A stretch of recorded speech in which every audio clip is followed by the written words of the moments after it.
La ilaha illallah. La ilaha illallah. Allah. Allah. Allah.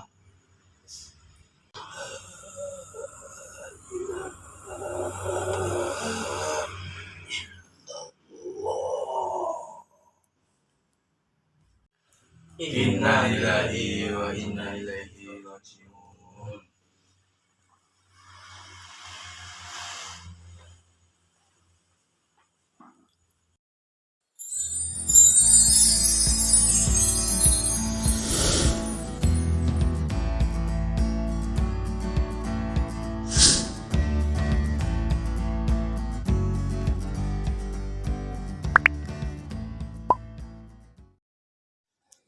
Assalamualaikum warahmatullahi wabarakatuh.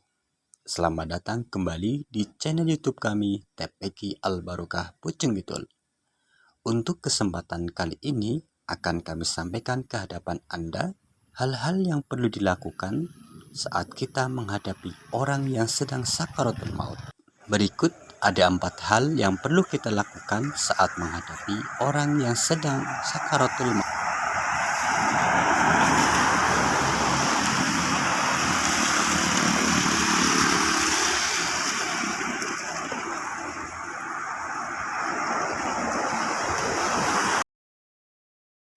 Setiap orang dianjurkan memperbanyak mengingat mati dan menyiapkan diri untuk menyambutnya dengan bertobat dan istiqomah dalam beribadah kepada Allah Subhanahu wa Ta'ala.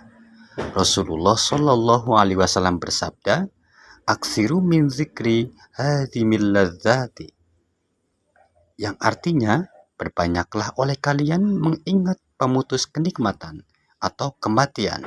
Hadis riwayat Ibnu Hibban. Kematian adalah sebuah keniscayaan. Ia bisa menemui siapa saja, baik tua maupun muda, tanpa bisa dimajukan atau dijadwal mundur. Orang yang masih muda ataupun mereka yang sudah tua, yang masih dalam keadaan sehat maupun yang sedang mengalami sakit, semuanya bisa saja menemui kematiannya tanpa dapat diduga-duga. Kematian tidak lebih dekat kepada orang tua daripada anak muda, pun tidak lebih dekat kepada orang yang sakit daripada orang yang sehat. Berapa banyak kematian menghampiri seorang anak muda ketika ia sedang tenggelam di dalam mimpi-mimpinya.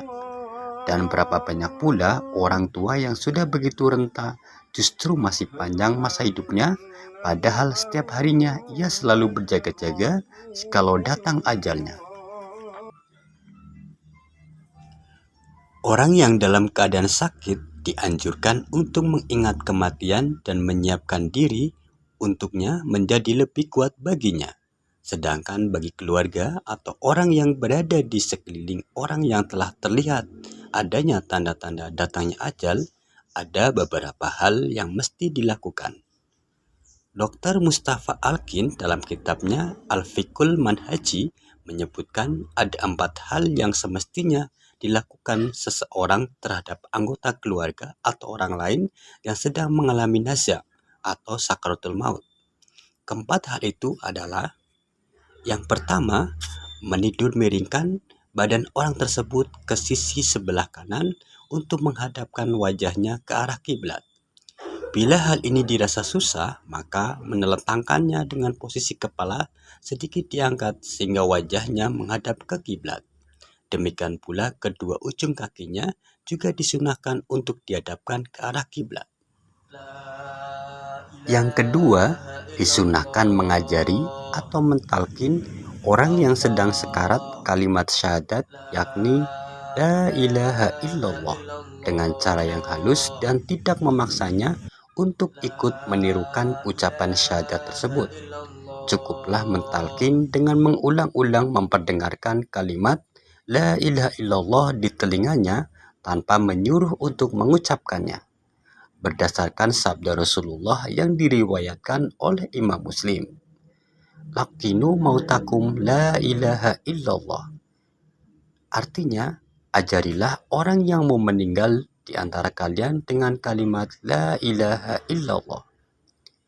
Yang ketiga, disunahkan membacakan surat Yasin kepada orang yang sedang sekarat, berdasarkan sabda Rasulullah yang diriwayatkan oleh Ibnu Hibban. Iqra'u ala mautakum Yasin. Artinya, bacakanlah surat Yasin kepada orang yang sedang sekarat di antara kalian. Yang keempat, orang yang sedang mengalami sakit dan merasakan sudah ada tanda-tanda kematian, ia dianjurkan untuk berbaik sangka atau husnuzon kepada Allah. Dalam keadaan seperti ini, yang terbaik ia lakukan adalah membuang jauh-jauh bayangan dosa dan kemaksiatan yang telah ia perbuat. Sebaliknya, ia dianjurkan untuk membayangkan bahwa Allah akan menerimanya dan mengampuni semua dosa-dosanya. Dalam sebuah hadis qudsi yang diriwayatkan oleh Imam Bukhari dan Imam Muslim, Allah berfirman, Anna inda dhanni abdi bi. Artinya, aku bersama prasangka hambaku kepadaku. Para ulama mengajarkan ketika seseorang dalam keadaan sehat, maka rasa takutnya terhadap siksa Allah atau khauf dan harapannya terhadap rahmat Allah atau roja mesti seimbang ada di dalam dirinya. Ada yang mengatakan rasa takutnya harus lebih banyak daripada harapannya.